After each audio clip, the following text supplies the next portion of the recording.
ਦਿੱਤਾ ਹੋਇਆ ਸੰਦੇਸ਼ ਇੱਕ ਭਾਰਤ ਦਾ ਸੰਵਿਧਾਨ ਹੀ ਐਸਾ ਵਾ ਜਿਹੜਾ ਹਰ ਬੰਦੇ ਨੂੰ ਆਪਣੀ ਗੱਲ ਕਹਿਣ ਦਾ ਅਧਿਕਾਰ ਹੈ। ਇਹ ਬਾਬਾ ਸਾਹਿਬ ਦੀ ਦੇਣ ਆ। MLA ਬਣਨਾ ਇਹ ਲੋਕਾਂ ਦੀ ਸੇਵਾ ਦਾ ਵਾ। ਜੇ ਆਪਾਂ ਸੇਵਾ ਹੀ ਭੁੱਲ ਗਏ ਫਿਰ MLA ਬਣਿਆ ਦਾ ਕੀ ਫਾਇਦਾ। MLA 5 ਸਾਲ ਬਾਅਦ ਇਹੀ ਲੋਕ ਨੇ ਜਿਨ੍ਹਾਂ ਦਾ ਕੋਈ ਟੈਲੀਫੋਨ ਨਹੀਂ ਚੱਕੂਗਾ ਉਹਨਾਂ ਨੂੰ ਘਰ ਵੀ ਬਿਠਾ ਦਿੰਦੇ ਆ। ਇਹ ਲੋਕਾਂ 'ਚ ਬਹੁਤ ਵੱਡੀ ਤਾਕਤ ਆ। ਬਹੁਤ ਵੱਡਾ ਘਾਟਾ ਪੰਜਾਬ ਦੀ ਸਿਆਸਤ ਦੇ ਵਿੱਚ ਤਾਂ ਪਿਆ ਹੀ ਪਿਆ। ਪ੍ਰਕਾਸ਼ ਸਿੰਘ ਬਾਦਲ ਇੱਕ ਪੰਜਾਬ ਦਾ ਨਾਮ ਸੀ। ਪੰਜਾਬ ਦੇ ਨਾਮ ਦੇ ਨਾਲ ਪ੍ਰਕਾਸ਼ ਸਿੰਘ ਬਾਦਲ ਜੁੜਿਆ ਹੋਇਆ ਸੀਗਾ ਔਰ ਪ੍ਰਕਾਸ਼ ਸਿੰਘ ਬਾਦਲ ਦਾ ਜਾਣਾ ਜਿੱਥੇ ਪਰਿਵਾਰ ਨੂੰ ਘਾਟਾ ਉੱਥੇ ਪੰਜਾਬ ਨੂੰ ਵੀ ਘਾਟਾ, ਸਾਰੇ ਪੰਜਾਬੀਆਂ ਨੂੰ ਘਾਟਾ। ਉਹੋ ਜੀ ਸ਼ਖਸੀਅਤ ਜਿਹਨੇ ਆਪਣੇ ਜੀਵਨ ਦੇ ਅੰਦਰ 70 ਸਾਲ ਆਪਣੀ ਰਾਜਨੀਤੀ ਦਾ ਜੀਵਨ ਪੰਜਾਬ ਦੇ ਲੋਕਾਂ ਦੇ ਲੇਖੇ ਲਾਇਆ। ਆਦੀਵੰਸ਼ ਵੀਰ ਸੈਨਾ ਵੱਲੋਂ ਪ੍ਰੋਗਰਾਮ ਰੱਖਿਆ ਗਿਆ ਜੀ। ਸਭ ਤੋਂ ਪਹਿਲਾਂ ਤਾਂ ਮੈਂ ਸਾਡੇ ਵੱਡੇ ਵੀਰ ਅਨੂਪ ਢਿੱਲੋਂ ਜੀ ਉਹਨਾਂ ਦਾ ਧੰਨਵਾਦ ਕਰਦਾ ਜਿਨ੍ਹਾਂ ਨੂੰ ਵਾਈਸ ਪ੍ਰਧਾਨ ਲਗਾਇਆ ਗਿਆ ਜੀ ਵੀਰ ਆਦੀਵੰਸ਼ ਸੈਨਾ ਵੱਲੋਂ। ਅਤੇ ਬਾਬਾ ਸਾਹਿਬ ਦੇ ਜਨਮ ਦਿਨ ਦੀ ਤਾਂ ਚਲੋ ਮੈਂ ਸਾਰੇ ਹੀ ਦੇਸ਼ ਵਾਸੀਆਂ ਨੂੰ ਅਤੇ ਸ਼ਹਿਰ ਵਾਸੀਆਂ ਨੂੰ ਉਹਨਾਂ ਦੇ ਜਨਮ ਦਿਨ ਦੀ ਲੱਖ ਲੱਖ ਵਧਾਈ ਦਿੰਦਾ ਜੀ। ਬਾਬਾ ਸਾਹਿਬ ਦਾ 132ਵਾਂ ਜਨਮ ਦਿਨ ਦਿਹਾੜਾ ਮਨਾਇਆ ਜਾ ਰਿਹਾ ਅੱਜ। ਸਾਡੇ ਕਈ ਸਾਹਿਬ ਸਤਨਾਮ ਵੀਰ ਕਟਾਰੀਆ ਸਾਹਿਬ, ਗੋਲਡੀ ਕਟਾਰੀਆ ਜੀ, ਰਵੀ ਕਟਾਰੀਆ ਜੀ ਸਾਰੇ ਮੇਰੇ ਨਾਲ ਨੇ। ਮੈਂ ਇੱਕ ਸੰਦੇਸ਼ ਦੇਣਾ ਚਾਹੁੰਦਾ ਹਾਂ। ਜੋ ਬਾਬਾ ਅੰਬੇਦਕਰ ਸਾਹਿਬ ਭੀਮ ਰਾਓ ਨੇ ਅੱਜ ਜੋ ਉਹਨਾਂ ਦੇ ਸਿਸਟਮ ਦੇ ਹਿਸਾਬ ਨਾਲ ਚੱਲਿਆ ਨਹੀਂ ਜਾ ਰਿਹਾ, ਜੋ ਉਹਨਾਂ ਨੇ ਸਿਸਟਮ ਬਣਾਇਆ ਸੀ ਉਹ ਸਾਰਾ ਕੁਝ ਉਲਟ ਹੁੰਦਾ ਜਾ ਰਿਹਾ। ਕਾਨੂੰਨ ਵਿਵਸਥਾ ਹਰ ਚੀਜ਼ ਵਿਗੜੀ ਜਾ ਰਹੀ ਆ।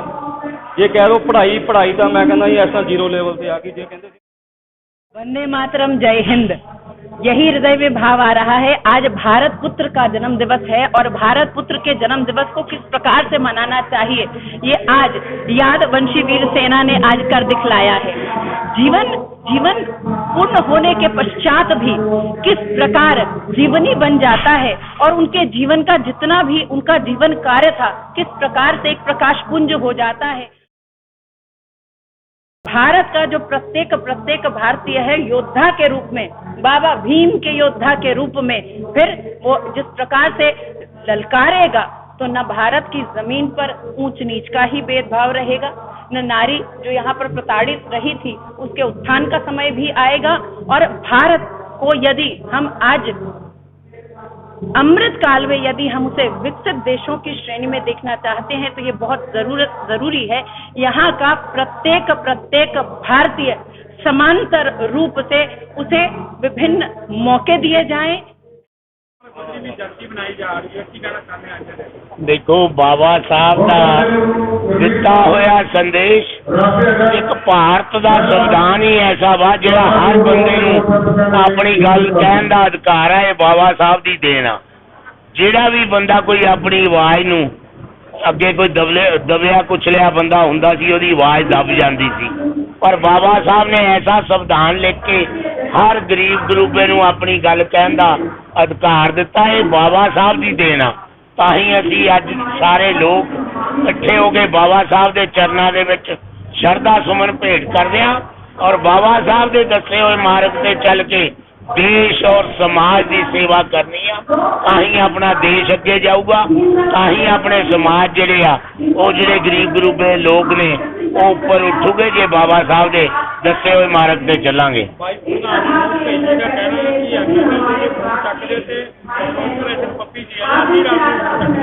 ਦੇਖੋ MLA ਬਣਨਾ ਇਹ ਲੋਕਾਂ ਦੀ ਸੇਵਾ ਦਾ ਵਾ।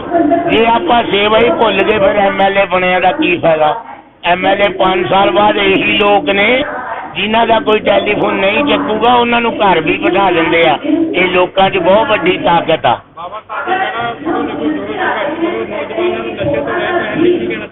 ਦੇਖੋ ਬਾਬਾ ਸਾਹਿਬ ਦਾ ਉਸ ਵੇਲੇ ਦਾ ਲਿਖਿਆ ਹੋਇਆ ਸੰਵਿਧਾਨ ਅੱਜ ਅਸੀਂ ਲੋਕ ਆਨੰਦ ਮਾਣ ਰਹੇ ਹਾਂ। ਇਹ ਉਹਦਾ ਹੀ ਸੰਵਿਧਾਨ ਹੈ ਜਿਹੜਾ ਅੱਜ 132 ਸਾਲ ਬਾਅਦ ਉਹਦਾ ਆਨੰਦ ਮਾਣ ਰਹੇ ਆ। ਇਹ ਉਹਦੀ ਕਲਮ ਆ, ਜੋ ਉਹਦੀ ਕਲਮ ਨੇ ਲਿਖਿਆ ਉਹਦੇ ਉੱਤੇ ਇੱਕ ਬੰਦੇ ਦਾ ਚੱਲਣਾ ਧਰਮ ਦੇ ਕਰਮ ਆ। ਜਿਹੜਾ ਉਹਦੇ ਚੱਲੇ ਹੋਏ ਦੱਸੇ ਹੋਏ ਰਸਤੇ ਤੇ ਚੱਲੂਗਾ ਉਹ ਕਦੇ ਉਹਦੀ ਪਿੱਠ ਨਹੀਂ ਲੱਗਦੀ ਔਰ ਸਮਾਜ ਦੀ ਸੇਵਾ ਕਰੂਗਾ।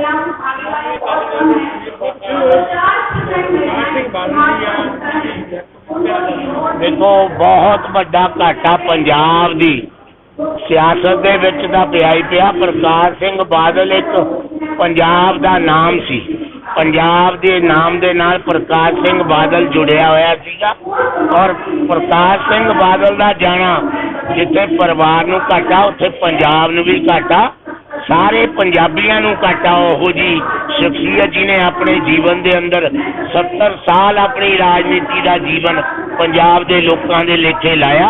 ਇਸ ਕਰਕੇ ਪ੍ਰਕਾਸ਼ ਸਿੰਘ ਬਾਦਲ ਨੂੰ ਪਰਮਾਤਮਾ ਆਪਣੇ ਚਰਨਾਂ 'ਚ ਜਗ੍ਹਾ ਦੇਵੇ ਔਰ ਪਿੱਛੇ ਜਿਹੜਾ ਉਹਨਾਂ ਦਾ ਪਰਿਵਾਰ ਆ ਉਹਨਾਂ ਨੂੰ ਇਹ ਦੁੱਖ ਸਹਿਣ ਦਾ बल बख्शे और वो सच्ची रूह ਨੂੰ श्रद्धा सुमन भेंट कर। वंदे मातरम, जय हिंद। यही हृदय में भाव आ रहा है। आज भारत पुत्र का जन्म दिवस है और भारत पुत्र के जन्म दिवस को किस प्रकार से मनाना चाहिए ये आज यादवंशी वीर सेना ने आज कर दिखलाया है।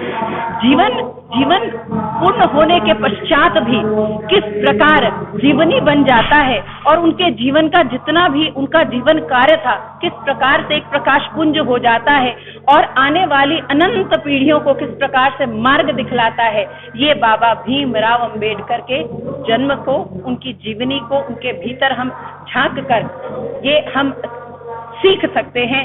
और आज वास्तव में आज जिस प्रकार से वीर सेना ने, यादवंशी वीर सेना ने आज इस भूतकाल के जो बीत गया है वहां से ये भारत का विकास, ये जो प्रकाश पुंज है उनकी जीवनी का वो जो प्रकाश आज मंच के द्वारा वर्तमान में यहाँ पर प्रकाशित करके जिस प्रकार से उनके जीवन को विभिन्न बुद्धिजीवी यहाँ अपने स्वर देकर समाज में उनके जीवन पर प्रकाश डाल रहे हैं। वास्तव में मैं इस क्रिया को, मैं भावी भविष्य को संजो कर यहाँ से ये जो शिक्षा हमें देने की आवश्यकता है कि भीरू न बनिए, आप शिक्षा का, बाघिन का दूध पीजिए और भारत का जो प्रत्येक भारतीय है योद्धा के रूप में, बाबा भीम के योद्धा के रूप में फिर वो जिस प्रकार से ललकारेगा तो न भारत की जमीन पर ऊंच नीच का ही भेदभाव रहेगा, न नारी जो यहाँ पर प्रताड़ित रही थी उसके उत्थान का समय भी आएगा। और भारत को यदि हम आज अमृत काल में यदि हम उसे विकसित देशों की श्रेणी में देखना चाहते हैं तो ये बहुत जरूरी है। यहाँ का प्रत्येक भारतीय समांतर रूप से उसे विभिन्न मौके दिए जाएं, शिक्षा के, आगे बढ़ने के, नौकरी के, बिना किसी भेदभाव के। तो आज यहाँ से अवश्य कहूंगी उनके जीवन काल की जितनी भी उपलब्धियां रही हैं, उपलब्धि केवल मैं आज उनके जीवन काल की जीवनी को पढ़ते हुए कह रही हूँ। वास्तव में वो जीवन पूरा उद्यम का था, परिश्रम का था और लड़ते रहने का, थकने न का। ये हमें सिखलाता है जो आज हमें अपने जीवन में अनुकरण करने की आवश्यकता है। आदिवंश वीर सेना ਵੱਲੋਂ ਜਿਹੜਾ ਬਾਬਾ ਜੀ ਦਾ ਜਨਮ ਦਿਨ ਮਨਾ ਰਹੇ ਹਾਂ ਅਸੀਂ ਇੱਕ ਸੋਚਦਾ ਚੱਲੇ ਹਾਂ ਬਾਬਾ ਜੀ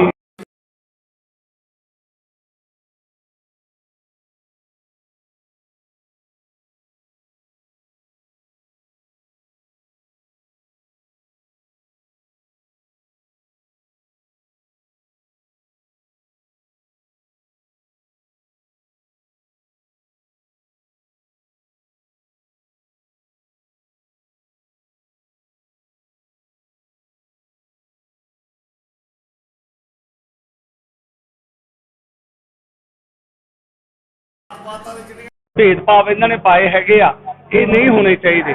आदिवंश वीर सेना एक अपने मूल वासी रूप दे विच एक संगठन खड़ा करन जा रही है जिहड़ा कि बाबा जी की सोच के नाल चलेगा।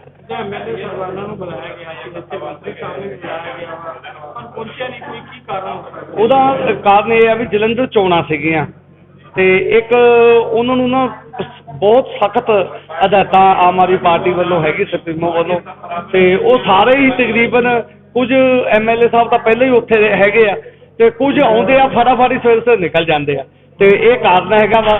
ਲੇਕਿਨ ਫਿਰ ਵੀ ਸਾਡੇ ਕੋਲ ਇਕਬਾਲ ਪ੍ਰੀਤ ਸਿੰਘ ਜੀ ਸੋਤਾ ਜੀ, ਸਾਬਕਾ DGP ਸਾਹਿਬ, ਉਹਦਾ ਕਰਨਲ ਸਾਹਿਬ, ਆਪਣਾ ਹਿਮਰਾਜ ਜੀ ਅਗਰਵਾਲ ਜੀ ਮੈਡਮ, ਸਾਰੇ ਆਏ ਹੋਏ ਆ ਤੇ ਸਾਡਾ ਤਾਂ ਇੱਕੋ ਹੀ ਮਕਸਦ ਹੈਗਾ ਵਾ ਬਾਬਾ ਜੀ ਦੀ ਸੋਚ ਦੇ ਨਾਲ ਚੱਲਣਾ। ਤੇ ਉਹ ਜਿਹੜੀ ਸੋਚ ਹੈਗੀ ਆ ਕੁਝ ਪਾਰਟੀਆਂ ਹੈਗੀਆਂ ਜਿਹੜੀਆਂ ਡਬਾਉਣਾ ਚਾਹੁੰਦੀਆਂ ਵਾ, ਲੇਕਿਨ ਅਸੀਂ ਉਹਨਾਂ ਦੀ ਸੋਚ ਨੂੰ ਉੱਚਾ ਕਰਨਾ ਚਾਹੁੰਦੇ ਹਾਂ।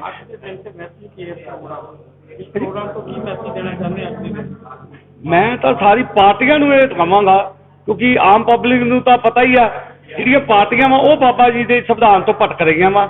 ਮੈਂ ਉਹਨਾਂ ਅੱਗੇ ਇਹੀ ਬੇਨਤੀ ਕਰਾਂਗਾ ਵੀ ਬਾਬਾ ਜੀ ਦਾ ਜਿਹੜਾ ਸੰਵਿਧਾਨ ਹੈਗਾ ਵਾ ਉਸ ਦੇ ਮੁਤਾਬਕ ਹੀ ਚੱਲੋ, ਨਹੀਂ ਤੇ ਤੁਸੀਂ ਕੋਈ ਵੀ ਪੋਲੀਟੀਕਲ ਪਾਰਟੀ ਨਹੀਂ ਰਹੇਗੀ।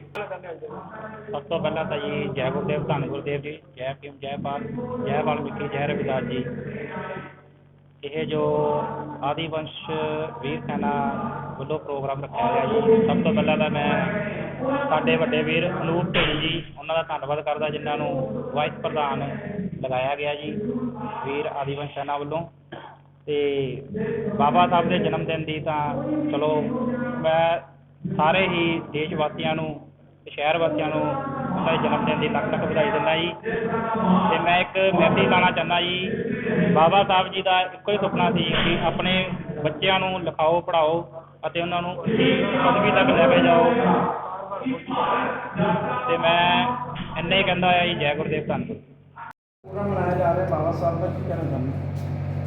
ਅੱਜ ਦਾ ਇਹ ਪ੍ਰੋਗਰਾਮ ਬਣਾਇਆ ਆਦਮੀ ਸੈਨਾ ਵੱਲੋਂ, ਆਦਮੀ ਸੈਨਾ ਵੱਲੋਂ ਵਾਈਸ ਪ੍ਰਧਾਨ ਪੰਜਾਬ ਔਰ ਅਨੂਪ ਕੁਮਾਰ ਕਈ। ਇਸ ਤਰ੍ਹਾਂ ਨਾ ਕਿ ਬਾਬਾ ਸਾਹਿਬ ਕਹਿੰਦੇ ਸੀਗੇ ਕਿ ਇਹਨਾਂ ਨੂੰ ਪਿੰਜਰੇ 'ਚ ਮੈਂ ਤਾਂ ਕੱਢ ਦਿੱਤਾ, ਪਰ ਦਿਮਾਗ 'ਚੋਂ ਪਿੰਜਰਾ ਕਿੱਦਾਂ ਕੱਢਾਂ। ਉਹ ਦਿਮਾਗ ਜਿਹੜਾ ਪਿੰਜਰਾ ਆਪਣਾ ਕੱਢਣ ਲਈ ਇਕੱਠੇ ਹੋਏ ਇੱਥੇ ਵੀ ਬਾਬਾ ਸਾਹਿਬ ਜੀ ਨੇ ਭਾਰਤ ਦੇਸ਼ ਦਾ ਸੰਵਿਧਾਨ ਲਿਖਿਆ, ਉਹ ਸਭ ਤੋਂ ਅੱਛਾ ਸੰਵਿਧਾਨ ਲਿਖਿਆ ਔਰ ਉਹਨਾਂ ਨੇ ਸੰਵਿਧਾਨ ਲਿਖ ਕੇ ਕੌਮ ਨੂੰ ਜਗਾਇਆ, ਪਰ ਜੋ ਕੌਮ ਲਈ ਜਗੀ ਨਹੀਂ। ਹਜੇ ਵੱਖ-ਵੱਖ ਪਾਰਟੀਆਂ ਦੇ ਵੰਡੇ ਹੋਏ ਆਪਾਂ। ਅੱਜ ਇਸ ਮੁੱਦੇ ਦੇ ਡਾਕਟਰ ਅੰਬੇਡਕਰ ਭਵਨ ਦੇ ਵਿੱਚ ਅਸੀਂ ਇਹ ਪ੍ਰੋਗਰਾਮ ਰੱਖਿਆ ਕਿ ਦੇਸ਼ ਦੇ ਲੋਕਾਂ ਨੂੰ ਜਗਾਈਏ। ਜਿਹੜੇ ਸਾਡੇ ਵਾਲਮੀਕੀ ਸਮਾਜ ਆਦਮ ਔਰ ਜਿਹੜੇ 85% ਹੋਰ ਵੀ ਦੋਸਤ ਆਪਣੇ ਹੈਗੇ ਉਹਨਾਂ ਨੂੰ ਜਗਾਉਣ ਦੀ ਕੋਸ਼ਿਸ਼ ਕਰ ਰਹੇ ਹਾਂ, ਕਿਉਂਕਿ ਬਾਬਾ ਸਾਹਿਬ ਨੂੰ ਕਿਸੇ ਅੰਗਰੇਜ਼ ਨੇ ਕਿਹਾ ਵੀ ਬਾਬਾ ਸਾਹਿਬ ਆਪ ਕਿਉਂ ਜਾਗ ਰਹੇ हैं? कहना मैं इसलिए जाग रहा हूँ कि मेरी कौम सुती पई है। हजे भी अपनी कौम सुती पई है। जब आप अज भी ना इकट्ठे होए तो जोड़े आम लोग है, आम पार्टियां जोड़े 15% लोग है वो अपने ते अज भी राज कर रहे हैं, चाहे वो सरकार कोई भी होवे। इसलिए मैं कहना चाहना कि बाबा साहब ने यही कहा सीगा, पढ़ो जुड़ो संघर्ष करो। ठीक है जी, संघर्ष तो आप कर रहे हैं पर पढ़ सके नहीं है। पढ़ क्यों नहीं सके हैं? ये जो 15 मिनट बैठे हैं, क्योंकि सरकार जी सरकार आ रही, चाहे सरकार कोई भी होवे, पढ़ाई के विषय कोई नहीं बोलता। आ ठेके शराब के घर खोलते आना सरकार ने, पर पढ़ाई नहीं खोली। ये ठेके जगह पर पढ़ाई की कराई जाए। अगर पढ़ांगे तो इन्हों ने असीं जवाब करांगे। उन्होंने अपना जवाब करने जो छड्डना भी नहीं और ठेके खिला के इन्होंने कारागार च बहुत ही बड़ा उपलादा किया आम पार्टी ने। जी आम पार्टी जी यानी हूँ सरकार कहती जी पढ़ावांगे असीं, पर आम पार्टी वालों हर दफ्तरों के बाबा साहब की भगत सिंह की फोटो लाई जाती है, कि वो फोटो इस्तेमाल कर रहे? ये जी भगत सिंह शहीद की साडे परम पिता बाबा साहब की जी फोटो लाई है, इनू इस्तेमाल किया जाता है। हजे भी इस्तेमाल कर रहे जी। इतने भी टिप्पणी चल रही है, ये भी इस्तेमाल कर रहे जी। फोटो लाती तो आप भावुक हो गए, इन्हों वोटा पवातियाँ, वोटा पा के सीटा जिता दियाँ, भारी बहुमत जिताता, पर एससीआं ਨੂੰ ਕੋਈ ਵੀ ਨਹੀਂ। ਕਣਕਾਂ ਜਿਹਨਾਂ ਨੂੰ ਮਿਲਣੇ ਚਾਹੀਦੀਆਂ ਉਹਨਾਂ ਦੇ ਕਣਕਾਂ ਕੱਟੀ ਗਈਆਂ। ਜੀ ਮੈਂ ਤੁਹਾਡਾ ਧੰਨਵਾਦ ਕਰਦਾ ਇੱਥੇ ਆਇਆ ਦਾ। ਬਾਬਾ ਸਾਹਿਬ ਦਾ 132ਵਾਂ ਜਨਮ ਦਿਨ ਦਿਹਾੜਾ ਮਨਾਇਆ ਜਾ ਰਿਹਾ ਅੱਜ। ਸਾਡੇ ਕਈ ਸਾਹਿਬ, ਸਤਨਾਮ ਵੀਰ ਕਟਾਰੀਆ ਸਾਹਿਬ, ਗੋਲਡੀ ਕਟਾਰੀਆ ਜੀ, ਰਵੀ ਕਟਾਰੀਆ ਜੀ, ਸਾਰੇ ਮੇਰੇ ਨਾਲ ਨੇ।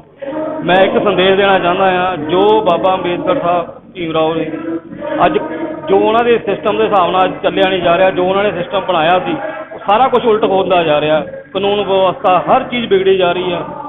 ਜੇ ਕਹਿ ਲਓ ਪੜ੍ਹਾਈ ਤਾਂ ਮੈਂ ਕਹਿੰਦਾ ਜੀ ਐਸਾ 0 ਲੈਵਲ 'ਤੇ ਆ ਗਈ। ਜੇ ਕਹਿੰਦੇ ਸੀ ਨਾ ਸਕੂਲ ਖੋਲ੍ਹੇ ਜਾਣਗੇ, ਐਂ ਕਰਾਂਗੇ ਉਹ ਕਰਾਂਗੇ, ਸਰਕਾਰਾਂ ਨੇ ਕੁਝ ਨਹੀਂ ਕੀਤਾ, ਸਾਰਾ ਕੁਝ ਹੀ ਡੋਬ ਕੇ ਰੱਖ ਦਿੱਤਾ ਹੋਇਆ। ਜੇ ਆਪਾਂ ਕਹਿ ਦਈਏ ਆਉਣ ਵਾਲੇ ਟਾਈਮ ਦੇ ਵਿੱਚ ਆਪਣਾ ਪੰਜਾਬ 0 ਲੈਵਲ 'ਤੇ ਆ ਜਾਣਾ। ਨਸ਼ਿਆਂ ਦੇ ਵਿੱਚ ਵੀ ਹਾਈ ਲੈਵਲ 'ਤੇ ਆ, ਨਸ਼ੇ ਤਾਂ ਇੱਦਾਂ ਵਿਕ ਰਹੇ। ਪੰਜਾਬ ਅਸੀਂ ਰੰਗਲਾ ਪੰਜਾਬ ਬਣਾਉਣਾ ਲੱਗਦਾ, ਬਸ ਰੰਗਲਾ ਪੰਜਾਬ ਮੈਂ ਕਹਿੰਦਾ ਕੋਈ ਮੋਬਾਈਲ ਕੋਈ ਚੈਨ ਪਾ ਕੇ ਰੋਡ ਦੇ ਉੱਤੇ ਜਾਓ, ਮਿੰਟ 'ਚ ਖੋਹ ਹੋ ਜਾਂਦੀ। ਰੰਗਲਾ ਪੰਜਾਬ ਕਿੱਥੋਂ ਹੋ ਗਿਆ? ਲੁੱਟਾਂ ਖੋਹਾਂ ਤਾਂ ਇੰਨੀਆਂ ਹੋ ਰਹੀਆਂ, ਕੋਈ ਬੰਦਾ ਆਪਣੇ ਕੈਸ਼ ਲੈ ਕੇ ਨਹੀਂ ਘਰੋਂ ਨਿਕਲ ਸਕਦਾ।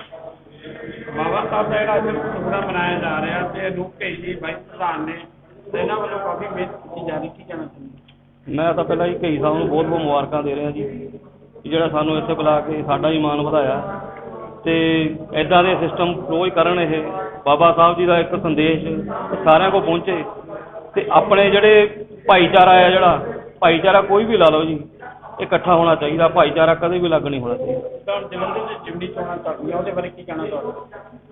ਚੋਣਾਂ ਜੀ ਸਮਾਜ ਨੂੰ ਕੀ ਮੈਸੇਜ ਹੈ? ਸਮਾਜ ਨੂੰ ਮੈਸੇਜ ਇਹ ਆ ਜੀ, ਹੁਣ 10 ਤਰੀਕ ਨੂੰ ਤੁਹਾਨੂੰ ਪਤਾ ਵੋਟਾਂ ਪੈਣੀਆਂ, ਉਦੋਂ ਦਿਖਾਈ ਦੇਣਾ ਆ ਕੀ ਹੋਣਾ ਆ। ਕਹਿਣ ਦਾ ਮਤਲਬ ਝਾੜੂ ਦਾ ਤੁਹਾਨੂੰ ਪਤਾ ਆ, ਝਾੜੂ ਦਾ ਹੁਣ ਉੱਥੇ 0 ਲੈਵਲ ਤੇ ਆ ਜੀ। ਮੈਂ ਵੀ ਉੱਥੇ ਕੰਪੇਨਿੰਗ ਤੇ ਜਾ ਕੇ ਆਇਆ। ਹਾਂਜੀ ਹਾਂਜੀ ਬਿਲਕੁਲ ਜੀ ਬਿਲਕੁਲ, ਕਾਂਗਰਸ ਦੀ ਸੀਟ ਉੱਥੇ ਪੱਕੀ ਹੈ, 100% ਪੱਕੀ ਹੈ।